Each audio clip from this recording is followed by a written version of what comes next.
Media 18লৈ স্বাগতম আৰু ষ্টুডিঅত মই পাপৰি প্ৰথমটো খবৰ নগাঁৱৰ মুল্লাপতিত এক উত্তপ্ত পৰিস্থিতিৰ সৃষ্টি হৈছে ঘৰৰ চৌদিশে ইছলামিক পতাকা উৰুৱাক লৈ উত্তেজনা হামিদুৰ ৰহমান নামৰ এজন লোকে উৰুৱালে পতাকা হামিদুৰৰ সৈতে সংঘাতত লিপ্ত ইছলামপন্থী ৰাইজ অৱশেষত ৰাইজে কৰায়ত্ব কৰি আৰক্ষীক গতালে হামিদুৰক ধৃত হামিদুৰ ৰহমানৰ ঘৰ হৈছে কলকাতাত হয়বৰগাঁও আৰক্ষীৰ ভূমিকাটো ক্ষুব্ধ ৰাইজ নগৰ মুল্লাপতিত উত্তপ্ত পৰিস্থিতিৰ সৃষ্টি হৈছে ঘৰৰ চৌদিশে ইছলামিক পতাকা উৰুৱাক লৈ এক উত্তেজনাপূৰ্ণ পৰিস্থিতিৰ সৃষ্টি হৈছে হামিদুৰ ৰহমান নামৰ এজন লোকে নিজৰ ঘৰৰ চাৰিওফালে এই ইছলামিক পতাকা উৰুৱায় আৰু যাৰ ফলত এক সংঘাতত লিপ্ত হয় ইছলামপন্থী ৰাইজ হামিদুৰৰ সৈতে সংঘাতত লিপ্ত হয় আৰু অৱশেষত ৰাইজে কৰায়ত্ব কৰি আৰক্ষীক গতাই দিয়ে হামিদুৰক ধৃত হামিদুৰ ৰহমানৰ ঘৰ কলকাতাত বুলি জানিব পৰা গৈছে আৰু ইয়াতে ৰাইজ ক্ষুব্ধ হৈ পৰিছে হয়বৰগাঁও আৰক্ষীৰ ভূমিকাক লৈ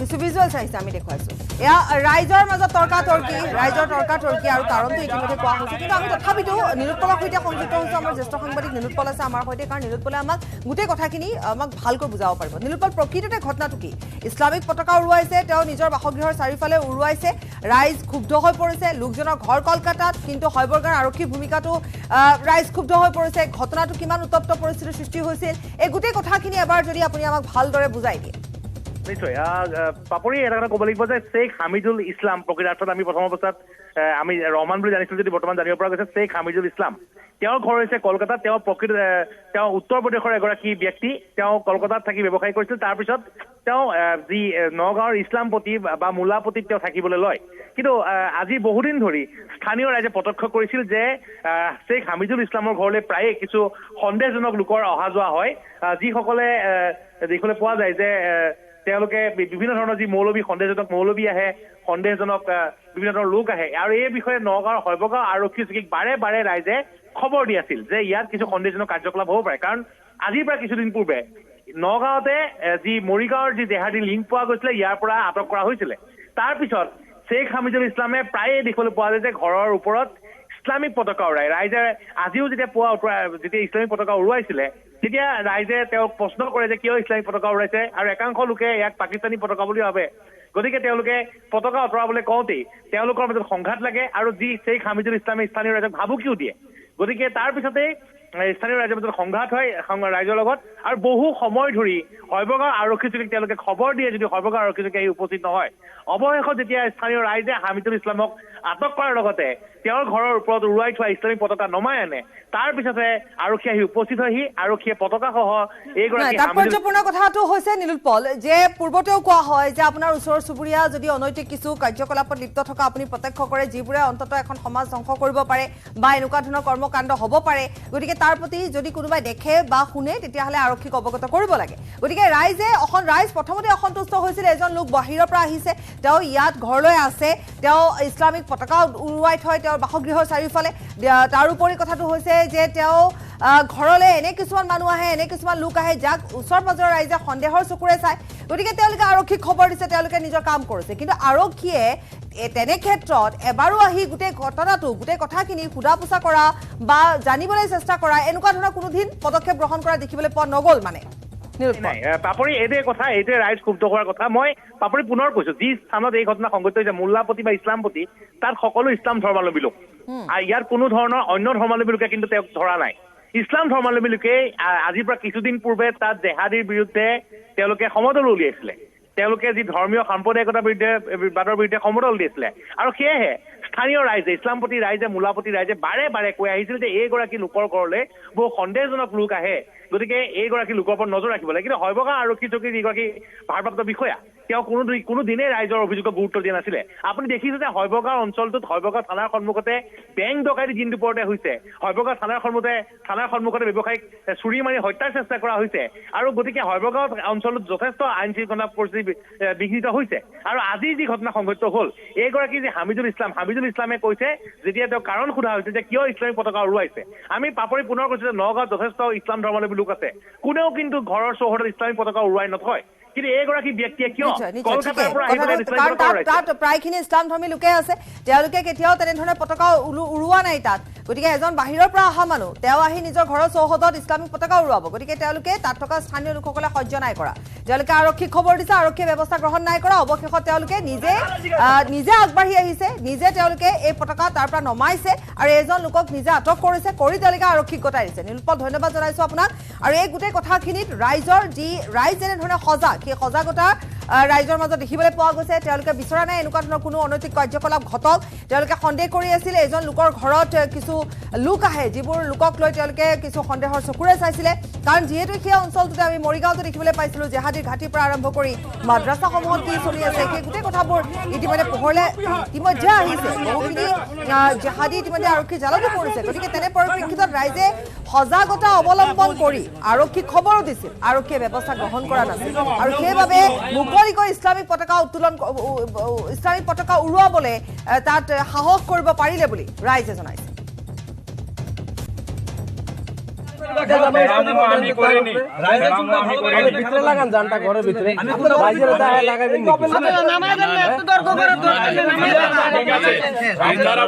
আমি অন্য মানুষকে জিজ্ঞাসা কৰবো যদি নামাইতে বলে আমি নামিয়ে আন এটা ব্ৰেকিং নিউজ, নাহৰকটীয়াৰ জয়পুৰৰ ড্ৰাগছ বিৰোধী অভিযান। ৩ কোটি টকাৰ হেৰইন জব্দ কৰিছে আৰক্ষীয়ে। 29টা চাবোনৰ বাকচত জব্দ হৈছে ৩৬৪.43 গ্ৰাম হেৰইন। গ্ৰেপ্তাৰ ড্ৰাগছ সৰবৰাহকাৰী ৩ অৰুণাচলী মহিলা। এখন ৱেগেনাৰ বাহনৰ পৰা এই ড্ৰাগছখিনি জব্দ কৰা হৈছে। দুলিয়াজানৰ পৰা অৰুণাচললৈ সৰবৰাহ কৰিছিল হেৰইনখিনি। পুনৰ এবাৰ কৈছো, নাহৰকটীয়াৰ জয়পুৰৰ ড্ৰাগছ বিৰোধী অভিযান। ৩ কোটি টকাৰ হেৰইন জব্দ কৰিছে আৰক্ষীয়ে। 29টা চাবোনৰ বাকচত জব্দ হৈছে ৩৬৪.43 গ্ৰাম হেৰইন। গ্ৰেপ্তাৰ হৈছে ড্ৰাগছ সৰবৰাহকাৰী 3 গৰাকী অৰুণাচলী মহিলা।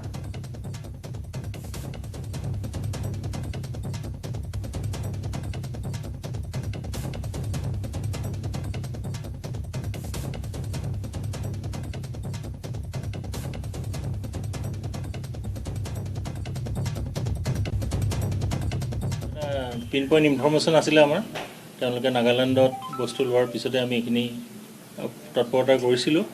আজি আমি সফল হৈছোঁ। তো নাগাঘাটৰ ওচৰত যিটো ৰেইন ফৰেষ্ট গেট আছে, সেই গেটৰ ওচৰতে আমাৰ চেকিং পাৰ্টি ৰখোৱা হৈছিলে। চেকিং পাৰ্টি চেক কৰিলে, লগে লগে আমি গোটেইখিনি আহি ৰিকভাৰ কৰিছোঁ। তো এখন AS06AJ 5275 এই গাড়ীখনত 3 গৰাকী মহিলা আৰু ড্ৰাইভাৰসহ তেওঁলোক গৈ থাকোঁতে অৰুণাচল দেওমালীৰ ফালে গৈ থাকোঁতে তেওঁলোকক আমি ধৰিছোঁ। আৰু টোটেল আমি এমাউণ্ট পাইছোঁ 364.43 গ্ৰামছ ড্ৰাগছ ছাছপেক্টেড হিৰইন জব্দ কৰা হৈছে। 3 গৰাকী মহিলা গ্ৰেপ্তাৰ কৰা হৈছে। ড্ৰাইভাৰ মহিলাগৰাকী তেওঁলোক আছিলে লাজো থানাৰ আণ্ডাৰত, অৰুণাচল, এইটো তিৰাপ জিলা হয়। আৰু তেওঁলোকৰ এটা কোৰিলেটেড এটা প্লেন হয়। তেওঁলোকে ডিমাপুৰৰ পৰা আনিছিলে, আহি দুলীয়াজানত নামিছে। ড্ৰাইভাৰকো আগতীয়াকৈ ফোন চোন কৰি ৰেডি কৰি থৈছে ৰেলৱে ষ্টেচনত। আৰু তেওঁ আগতো এবাৰ এনেকৈ লৈ গৈছে বুলি কৈছে আমাক। গতিকে এইটো এটা ডাঙৰ ৰেকেট আছিলে, যিটো আমাৰ মাজেদিয়ে গৈ আছে, অৰুণাচললৈ গৈছিলে। আমি বহুত দিনৰ পৰা চেষ্টা কৰিছিলোঁ, এবাৰ আমি সফল হৈছোঁ। বজাৰ মূল্য সাধাৰণতে 1 গ্ৰামত প্ৰায় 60,000 মান হয়। আৰু সেইটো কাউণ্ট কৰি লওক কিমান হ'ব পাৰে, কোটি টকা, বহুত কোটি টকাৰ বস্তু হ'ব। राहुल गांधी एक संवाद मेल आयोजन करेছে আমি पुणे पुणे যাম। इससे पहले हमें सेंसस करना पड़ेगा और दूसरा डिलिमिटेशन करना पड़ेगा, और इन दोनों चीजों को करने के लिए बहुत साल लगेंगे। सच्चाई यह है कि महिला आरक्षण को आज किया जा सकता है।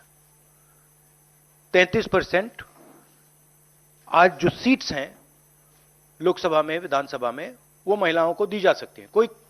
कोई कॉम्प्लिकेटेड मामला नहीं है, मगर सरकार वो नहीं करना चाहती है। सरकार ने ये देश के सामने रख दिया है, मगर रियलिटी ये है कि ये इंप्लीमेंट आज से 10 साल बाद होगा। ये भी नहीं मालूम कि होगा या नहीं होगा। तो एक प्रकार से ये डिस्ट्रैक्शन टैक्टिक है, डाइवर्जन टैक्टिक है। डाइवर्जन किस चीज से हो रहा है? डाइवर्जन ओबीसी सेंसस से हो रहा है। मैंने पार्लियामेंट में सिर्फ एक इंस्टीट्यूशन के बारे में बात की, वो जो हिंदुस्तान की सरकार का सेंटर है, कोर है, जो हिंदुस्तान की सरकार को चलाता है, कैबिनेट सेक्रेटरी एंड सेक्रेटरीज। और उसमें मैंने एक छोटा सा सवाल पूछा। प्रधानमंत्री कहते हैं कि वो ओबीसी के लिए बहुत काम कर रहे हैं। अगर प्रधानमंत्री इतना काम कर रहे हैं तो 90 लोगों में से सिर्फ 3 लोग ओबीसी कम्युनिटी से क्यों हैं? पहला सवाल। दूसरा सवाल, मैंने यही एनालिसिस बजट को देख के की कि भैया पूरा हिंदुस्तान का बजट क्या है और ये जो ओबीसी ऑफिसर्स हैं ये इस बजट में से कितना कंट्रोल कर रहे हैं और क्या कंट्रोल कर रहे हैं। आदिवासी क्या कंट्रोल कर रहे हैं, दलित क्या कंट्रोल कर रहे हैं। ओबीसी हिंदुस्तान के 5% बजट को कंट्रोल कर रहा है, ओबीसी ऑफिसर्स। तो मुझे बात समझ नहीं आ रही है। प्रधानमंत्री हर रोज ओबीसी की बात करते हैं, ओबीसी प्राइड की बात करते हैं, मगर ओबीसी के लिए किया क्या? अब जब मैंने ये बात बोली, उनका रिस्पॉन्स बड़ा इंटरेस्टिंग है। वो कहते हैं कि लोकसभा में हमारा रिप्रेजेंटेशन है। लोकसभा में रिप्रेजेंटेशन का क्या लेना देना है? मैं कह रहा हूं कि बजट डिसीजन जो लेते हैं, जो बजट को ऑफिसर्स हैं, जो बजट को कंट्रोल करते हैं, 5% ओबीसी निर्णय ले रहे हैं। और मैंने सिर्फ यह सवाल पूछा, क्या हिंदुस्तान में ओबीसी की आबादी 5% है? यह मैं जानना चाहता हूं। अगर 5% है तो फिर वो ठीक है, उसको मैं एक्सेप्ट करने के लिए तैयार हूं। मगर अगर वो 5% से ज्यादा है तो मुझे यह पता लगाना है, और एक बार मैं मन बना लेता हूं, मैं छोड़ता नहीं हूं, मुझे यह पता लगाना है ये ओबीसी हिंदुस्तान में कितने हैं, और जितने हैं उतनी भागीदारी इनको मिलनी चाहिए। अब आप किसी लोकसभा में किसी भी एमपी से पूछ लीजिए, लोकसभा को टेंपल ऑफ डेमोक्रेसी कहा जाता है। आप किसी भी बीजेपी के एमपी से पूछ लीजिए कि वो कोई डिसीजन लेता है, कोई कानून बनाता है, कोई कानून बनाने में भाग लेता है, किसी से भी पूछ लीजिए। बिल्कुल नहीं। ना कांग्रेस का एमपी इस लोकसभा में, ना बीजेपी का एमपी, ना कोई और इंडिया का एमपी कोई डिसीजन लेता है। मतलब एमपीज को जैसे मंदिर में मूर्ति होती है वैसे मूर्तियां बना रखी हैं, और ओबीसी की वहां पे मूर्तियां भर रखी हैं, मगर पावर बिल्कुल नहीं है। देश को चलाने में कोई भागीदारी नहीं है। यह सवाल मैंने उठाया है कि क्या, और हर ओबीसी युवा को यह समझना है कि क्या आपको इस देश को चलाने में भागीदारी मिलनी चाहिए, हां या ना? अगर मिलनी चाहिए तो क्या आपकी आबादी 5% है, हां या ना? यह सवाल। खबर আৰু আছে সময় সময় বাণিজ্যিক বিৰতি। Aadhaar on steel. How much they participate in how the money in India is spent, they will tell you there's no participation. So it is almost as if they keep placing these OBC MPs into the Vidhan Sabha from one side and taking away the real power of the OBCs from the other side. And as the Prime Minister keeps saying, he's the OBC leader. I want him to explain why only 3 OBCs are there in the government of India, and why the OBC community, which is the backbone of this country, is responsible for only 5% of the budget. They have not been able to answer this question. In fact, when I said it, I saw in their face the panic. Because this is the truth. This is what they're trying to distract India from. The fact that the large mass of Indian people do not have any power.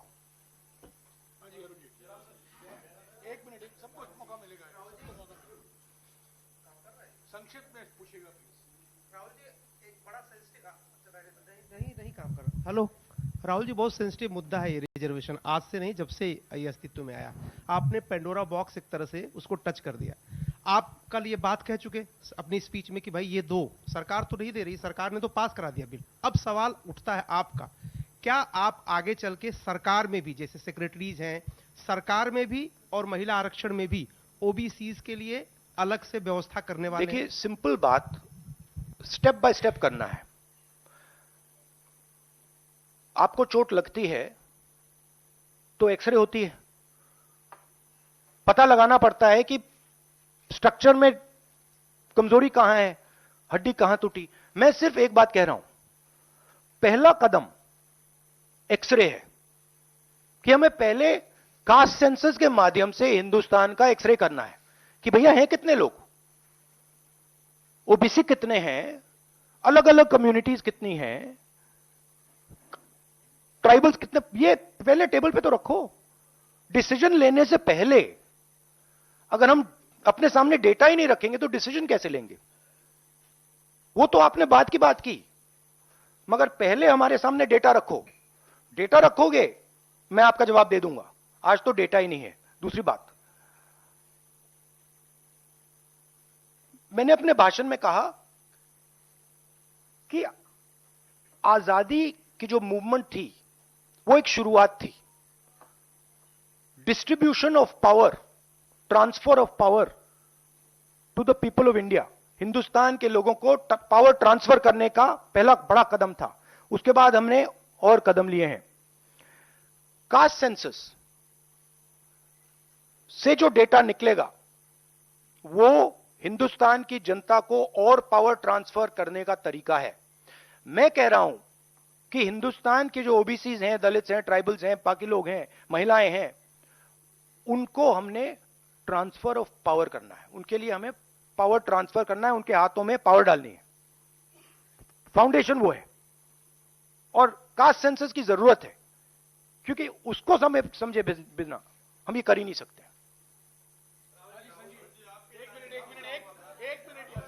हाँ, एक minute please, अरे रमन जी रुक जाओ please. हाँ,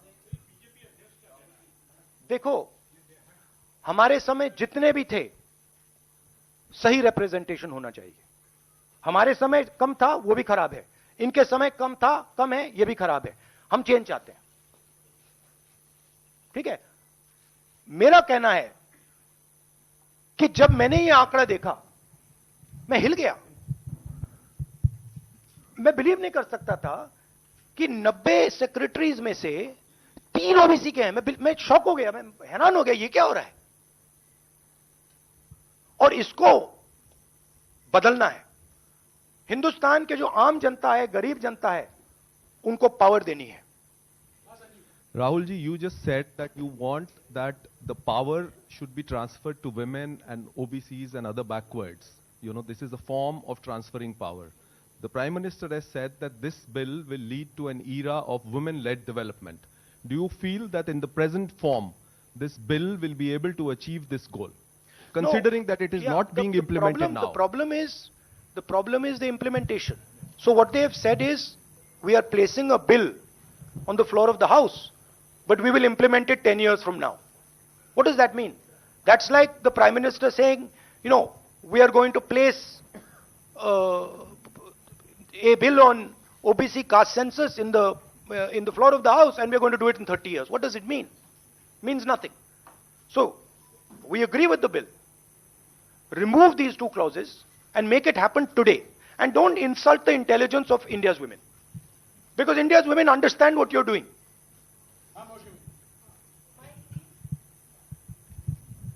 राहुल, क्योंकि special session की बात हो रही है, बहुत शॉकिंग एक वीडियो जो वायरल हो रहा है, उसमें रमेश बिदूरी साहब फ्लोर ऑफ द हाउस में एक स्पीच दे रहे हैं, जिसमें वो दानिश अली साहब को ऑन रिकॉर्ड, मतलब माइक पे आतंकवादी कहते हैं, मुल्ला कहते हैं और कई शब्दों का इस्तेमाल करते हैं। खबर এইদৰে অব্যাহত ৰাখিম। সময় বাণিজ্যিক বিৰতি। Aadhaar on steel.